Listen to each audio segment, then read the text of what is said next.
So our message for today is this: finding healing after infidelity. Ooh, infidelity. So the reason why I came up with this topic, because a lot of people have been commenting or messaging me on the page about infidelity. Like, my girlfriend left me, my boyfriend left me, and my husband, and there's a lot of wounds people feel. Especially there are some people who were working, and then when they arrived, their wife left him. So there is real pain. This is legit. There is legitimate pain that people are feeling when love breaks down. But it's not only about that. This message is about healing. Who believes here that God heals? God heals not only our hearts, not only our physical pains, but also our relationships, but also our emotions and all those things. Because, why? Because our God is a God of second chances. Amen. Can I get an amen for that? Amen. God is a God of second chances. You may have failed, you may have made a mistake, but that's not the end. Adam fell, but God already has a plan to restore him. You may have failed in your relationship, but God already has a plan to restore you first. He loves you. That's it. God loves you.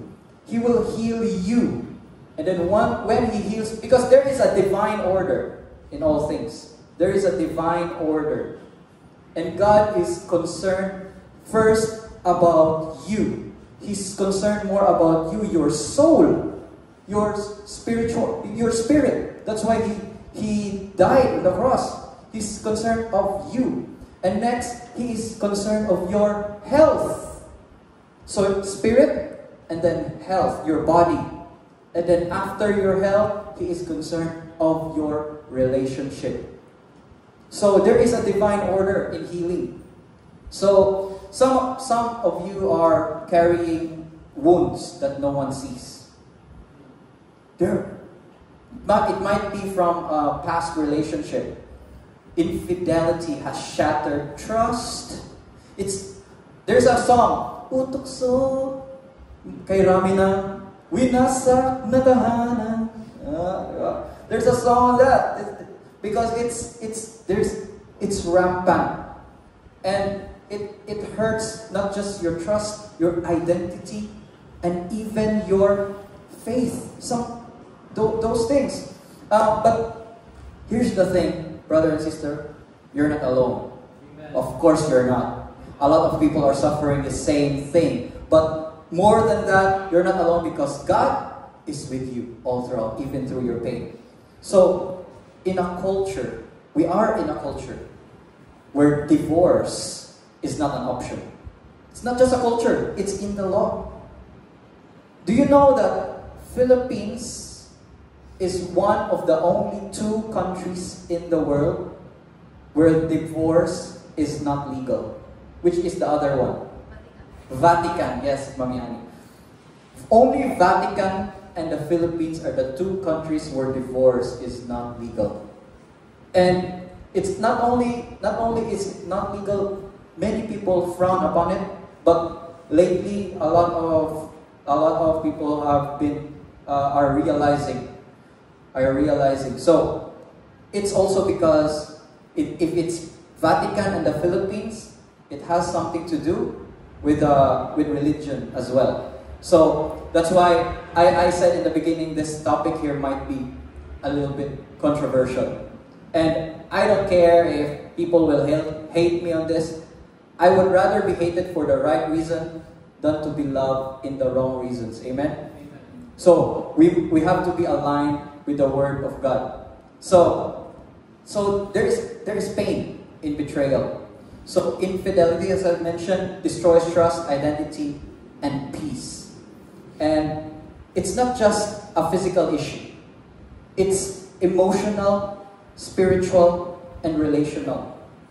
And who are the most affected? Who are the most affected? Children and families suffer deeply. There's a lot of broken families are not now, and the parents are the foundation of the relationship of the children. And if that has an effect, then the child might carry that wound. But thankfully, it's not the end. Amen. Thankfully, we have a Savior who heals all those dark past. We are not the past. That's why God so loved us, He sent His one and only Son. So infidelity, of course, is a sin. And it wounds everyone involved. Not just the couple. It hurts the family. It hurts the kids, the children. So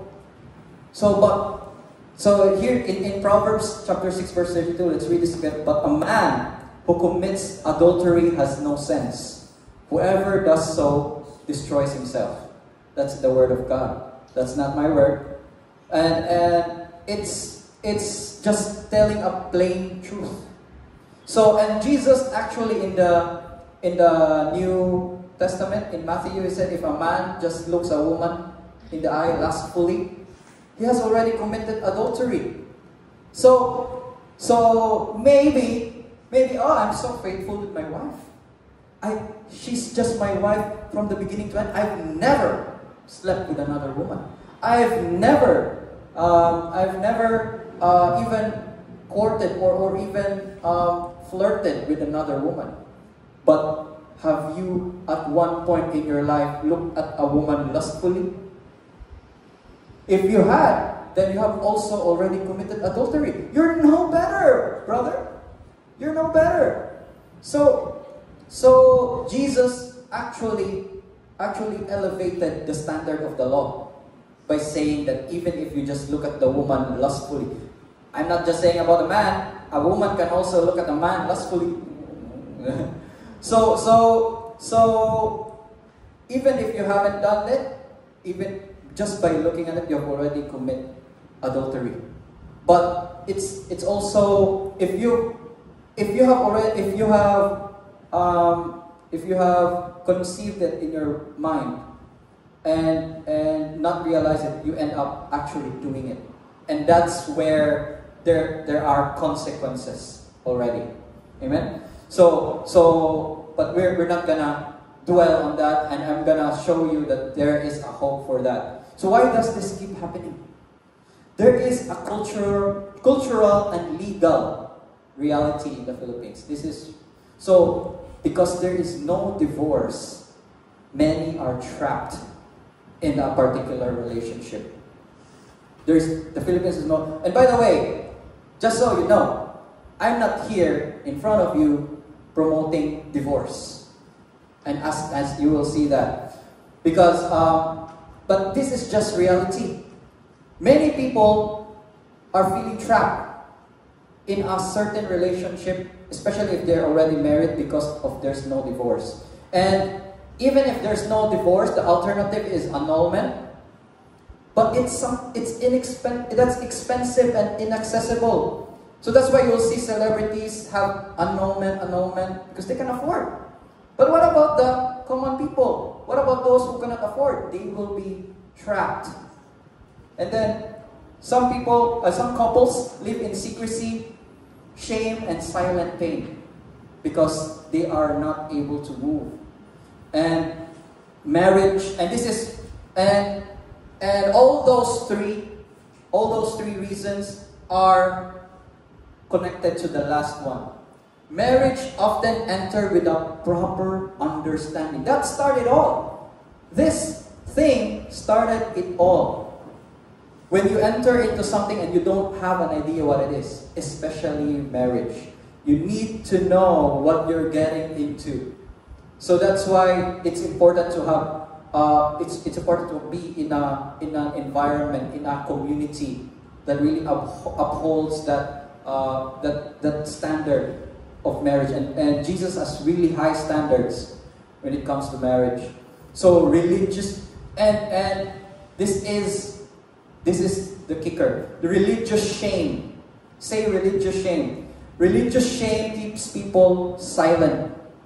And Philippines is one of the most religious countries in the world.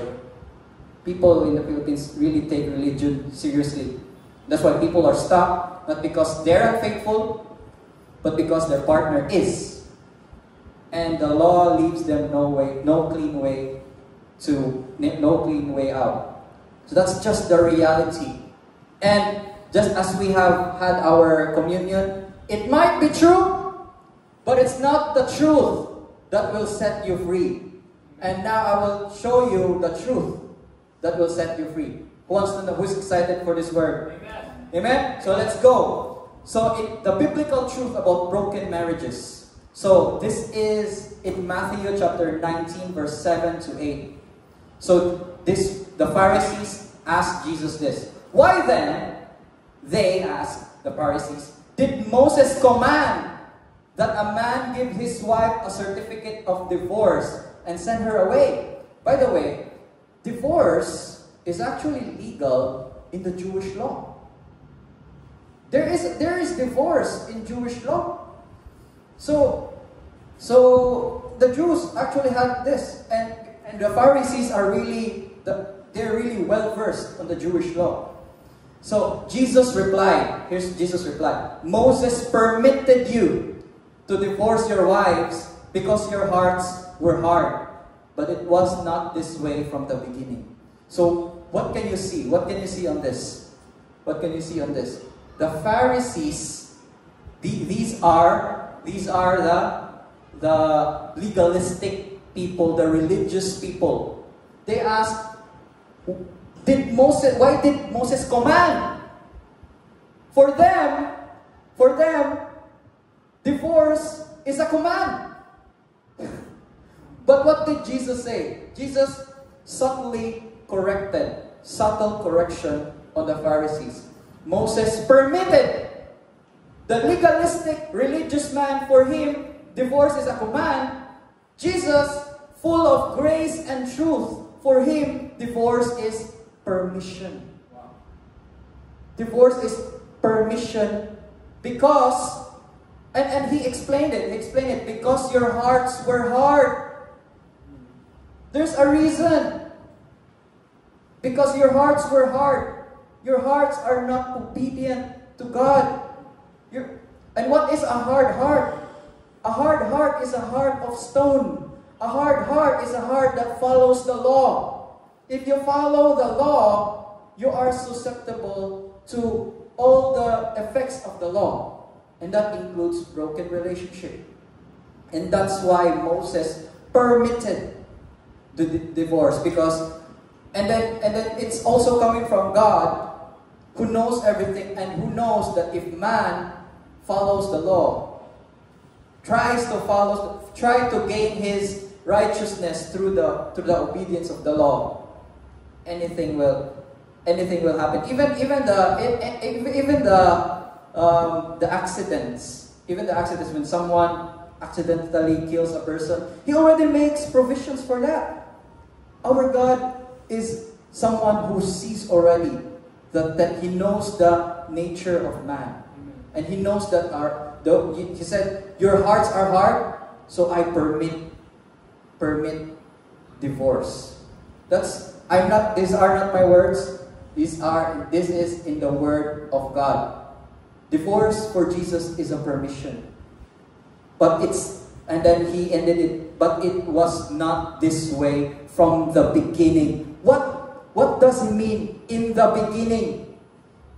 In the beginning, God created man. Male and female, He created him.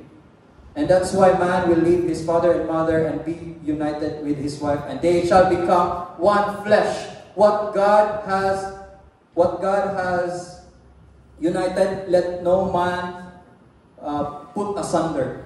That is in the beginning. before Adam fell to sin. But when Adam fell to sin, all the consequences, even that also happened.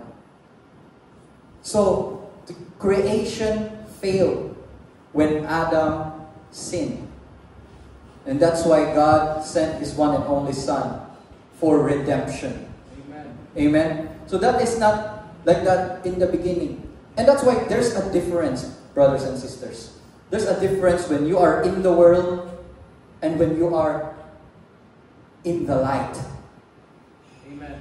There's a difference. That's why it's important to be in an environment, in a family in Christ. Because as Brother D.A., Pastor D.A. Shown the verse, as He is, so are we in this world. And what is the state of Jesus in heaven? He is in the same state, or even more, even a higher state than Adam was in the Garden of Eden. So we are restored in this same thing that Jesus said, it is not this way in the beginning. But that's why divorce, infidelity is common in the world, because Adam sinned. You cannot expect faithfulness from people who have hearts of stone. You change the heart of stone to a heart of flesh first. Amen. So that's it. So Moses did not command, he just permitted, and God designed marriage for faithfulness and unity. So divorce is never God's ideal. It's never His ideal. Even though it's not His ideal, He makes room for compassion. He makes room for when the heart grows hard. So He makes room because He knows that man can kill. You take this. He knows that man can kill. Man can even if he did not intend to kill. And He knows that man wants revenge. He knows the hearts of man, and that's why even in the law, He created those cities of refuge, so that the man who killed another man can go there, so that the one who wanted to kill him cannot harm him. He knows it, and that's why He knows that man can divorce, can be unfaithful, can be try to sleep with another woman. He also makes room for that. Why? Again, because our God is a God of second chances. Amen? So, there's another biblical truth. God's design was never for separation. But in a fallen world, He allows room for grace and protection. So, Jesus did not deny heartbreak. He named the hardness of heart that often leads to the betrayal. Jesus correctly, our Lord, with all His wisdom, He correctly discerned the real root cause of infidelity. The real root cause of infidelity, like all other sins, is man having a hard heart. Is man having a heart of stone. Having a heart of stone means man trying to fulfill his righteousness by fulfilling the law. If you are still in a legalistic faith, if you still try to achieve your righteousness by following the law, everything will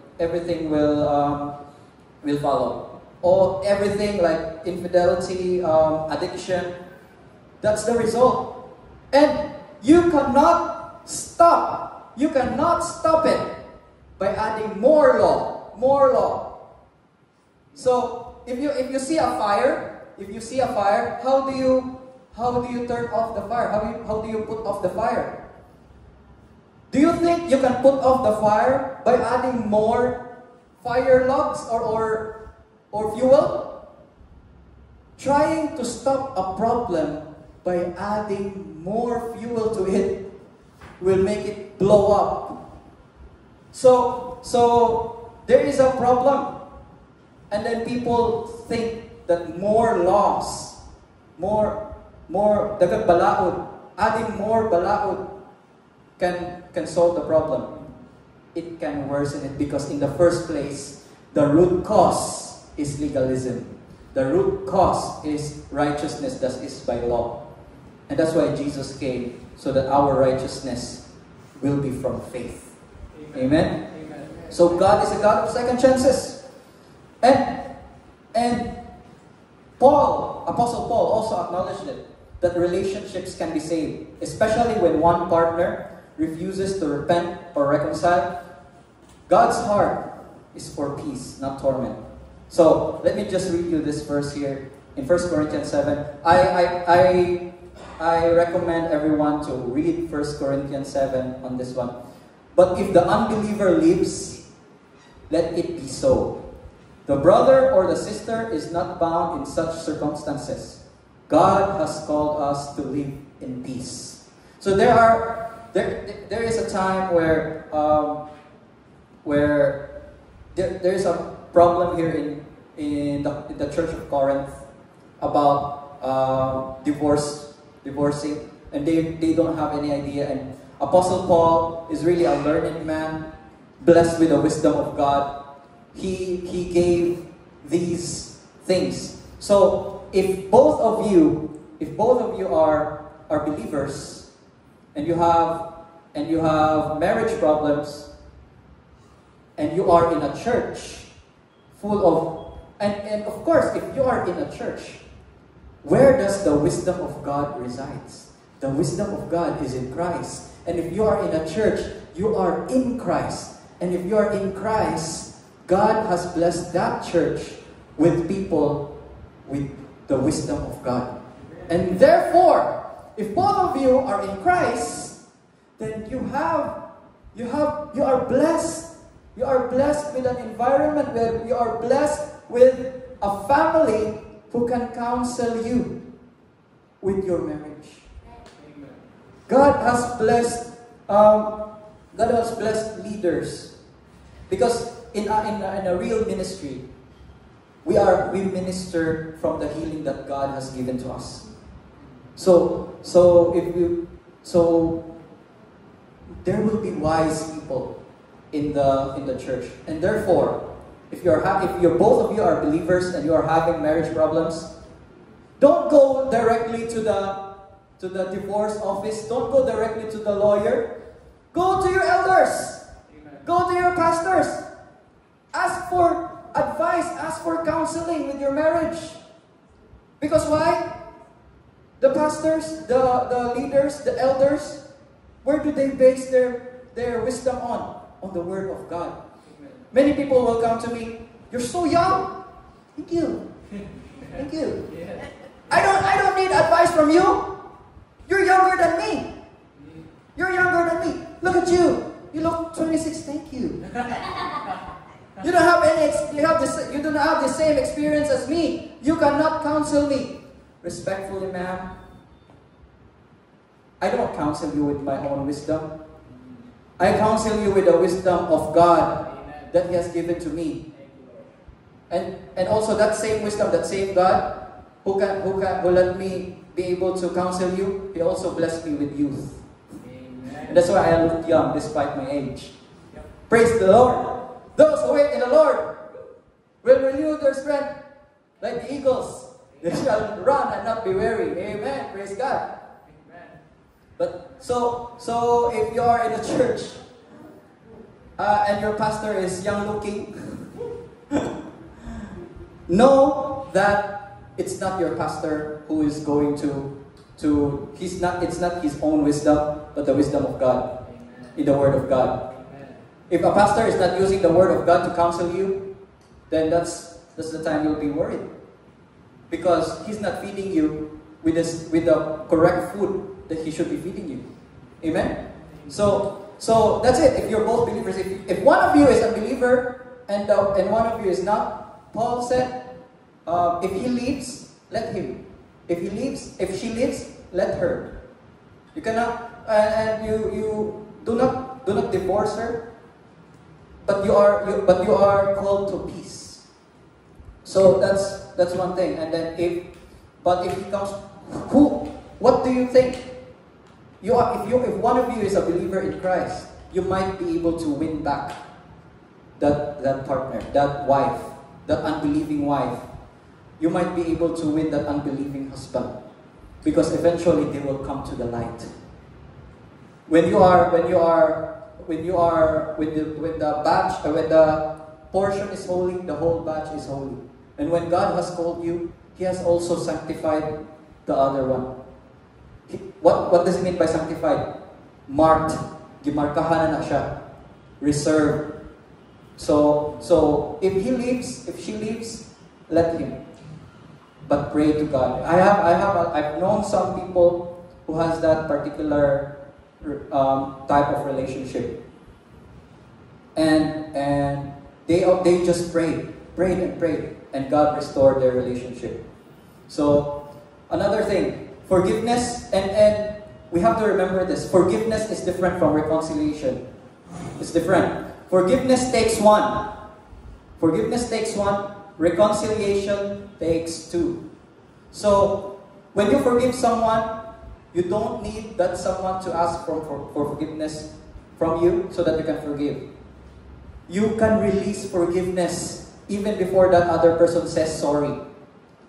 When you release forgiveness, you allow God, hey, Lord, Father, I choose to forgive this person. I choose to forgive this person. I choose not to fight. I choose not to retaliate. I choose not to make that person feel the same hurt that he made me feel. I will put him into your hands. That's forgiveness. But it doesn't mean your relationship is already restored. Because reconciliation takes two. Both of you must agree to reconcile. Amen? Amen. So boundaries are biblical and wise. So God did not call us to continue to be abused. And in our past, in last Sundays, we talked about the freedom from the fear of conflict. If there is, and this is not victim blaming. But this is also a reality. If there is an abuser and an abused, perhaps the person who was abused feared confrontation, feared the conflict. That's why, yes ma'am, yes sir. That's why that person gets abused. Because there's a saying, happy wife, happy life. And took that seriously, too much, that he will not speak at all. And by the way, I was just reminded, in Genesis, who did the serpent speak to? He spoke, not Eve, actually. He spoke to the woman. Tips, why not Eve? You will learn later. The serpent spoke to the woman. And both of them, man and woman at that time, they are both Adam. Did you know that? Both of them were Adam. There's no Eve yet at that point. Both of them are Adam. Adam the male, Adam the man, Adam the woman. Because when God took the rib and man saw the woman, this is bone of my bone, flesh of my flesh. I will call you woman. He did not say Eve yet. I will call you woman because you came from man. So and then what happened? Eve, the woman ate the fruit, and then she gave some to the man who was with her. Some say, the world fell because of the woman he ate. Napatuko siya sa serpent. Brother! Adam was there! The man was there! And he kept silent. The world fell because Adam was passive. He did not do anything. And he could have rebuked the serpent there. But he let Eve talk. He let Eve talk to the serpent.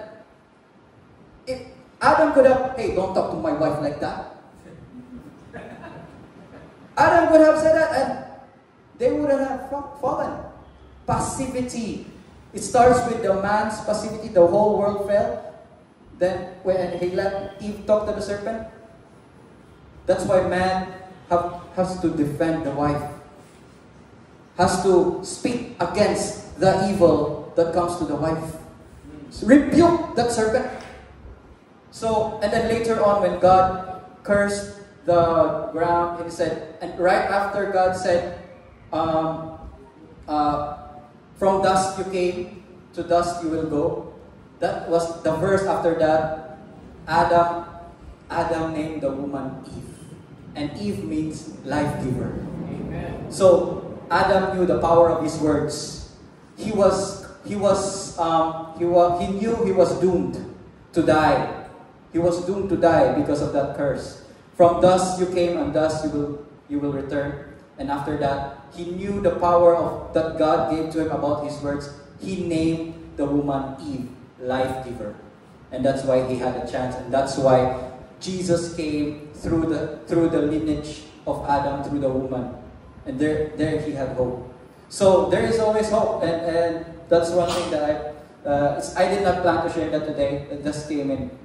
So again, boundaries are biblical and wise. Forgiving doesn't mean tolerating abuse or betrayal. It doesn't. You don't tolerate it. You speak up. Don't fear conflict.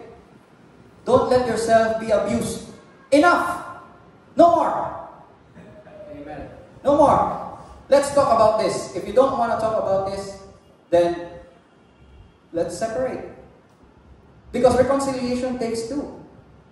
That's it. And I've quoted this verse a lot of times in the past few weeks. Romans chapter 12 verse 18. If it is possible, as far as it depends on you, live at peace with everyone.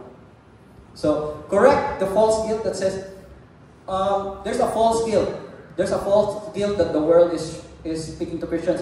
I am a bad Christian if I leave. That's it. But no, God called us to peace, not to permanent torment. God loves you. So the question is when it's time to walk away. Let's face this. This is reality. So there is what we call tough love. No more. I stop. You cannot abuse me anymore. So this is not rebellion, that is wisdom. So when abuse and unfaithfulness, abandonment persist, separation becomes the most loving act. For you, for your children, for your future. Separation with dignity is biblical when peace is not broken. So you see, this is like there is we need to talk about the dirty stuff and God, how God cleans those things. Separation is not rebellion but protection. And especially when there's no repentance or change. By the way, what caused a person to repent? What makes a person repent? The goodness of God leads man to repent. So only show the goodness of God. So in Ecclesiastes chapter 3 verse 5 to 7, there's a time for everything. A time to embrace and a time to refrain from embracing. Amen.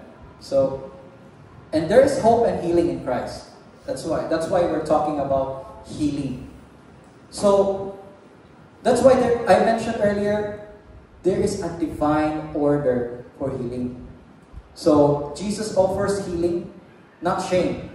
Like, nabuwag mo, He offers to heal you first. That's why when you pray to God, Lord, Father God, heal me. Correct me. Make me the right one. So he just doesn't fix marriage, He restores hearts. Again, what was the root cause of infidelity? Heart of stone. So let Pray to God. This is your prayer. Pray to God to change your heart. Your heart!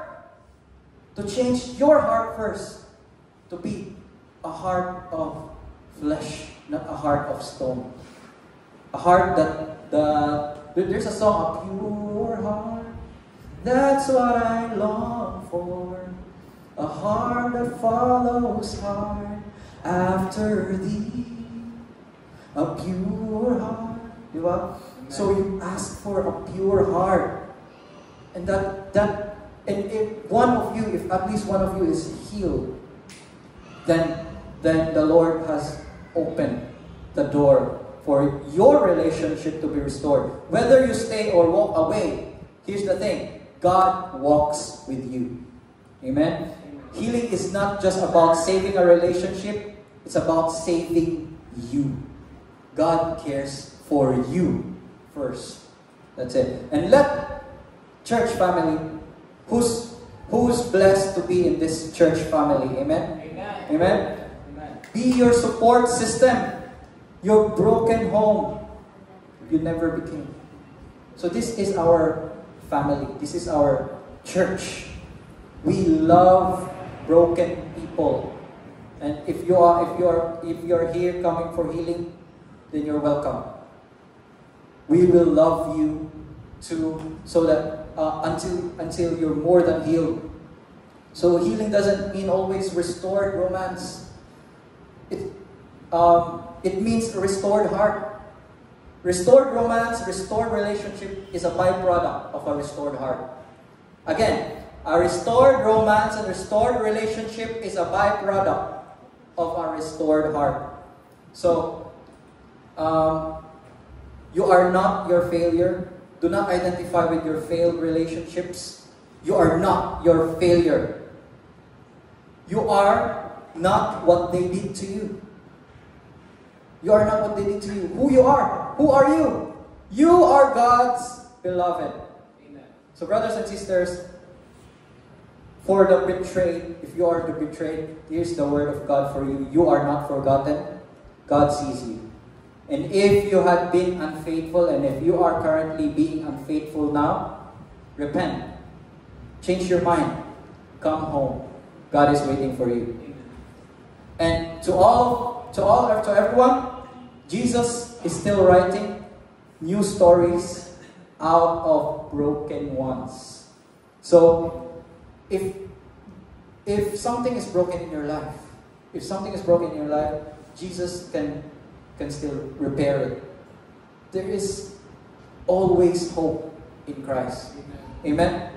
So, that's our message for today. Is anyone blessed? Amen. Is anyone blessed? Does anyone want a pure heart? Amen. A pure heart that follows hard after thee. Amen? So the solution is not more laws. The solution is not more laws. Although if the divorce law becomes legal in the Philippines, it may have the permission for people to divorce. It may have the temporary benefit, temporary relief for people who are suffering. But that is not the ultimate solution. I'm not promoting divorce. I'm not promoting divorce law. But if it gets passed, if it gets approved, it may be able to give relief for some people. Because it's not a command. Just because here's the mindset. If you are for the divorce law, it means you're commanding people to get divorced. That's always the mindset of the legalistic people. If you are for the divorce law, you are commanding. But if you really have the heart of Jesus and you are for the divorce law, they will understand that it's just permission for you to start anew. Because God is a God of second chances. Amen.